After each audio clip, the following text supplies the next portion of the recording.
శ్రీకాకుళం జిల్లా ఇచ్చాపురం నియోజకవర్గంలో TDP super 6 ప్రచార కార్యక్రమం Ichchapuram TDP MLA, Ichchapuram TDP assembly అభ్యర్థి డాక్టర్ బెందాలం అశోక్ ఆధ్వర్యంలో నిర్వహించారు.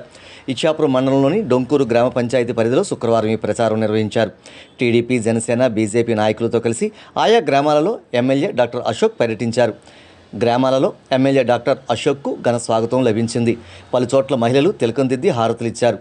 గ్రామాలలో ప్రతి ఇంటి వద్దకు వెళ్లిన ఎమ్మెల్యే డాక్టర్ అశోక్ ఇతర పార్టీల నాయకులు సూపర్ 6 పథకాలను ప్రచారం చేశారు. సైకిల్ గుర్తుకు ఓటు వేసి ఎమ్మెల్యేగా తనను, ఎంపీగా కింజరాపు రామ్మోహన్ నాయుడును గెలిపించాలని ఈ సందర్భంగా వారు కోరారు. ఈ కార్యక్రమంలో జనసేన ఇన్ఛార్జ్ దాసరిరాజు, బీజేపీ నాయకురాలు మంగిలక్ష్మి, టీడీపీ నేతలు, కార్యకర్తలు భారీ సంఖ్యలో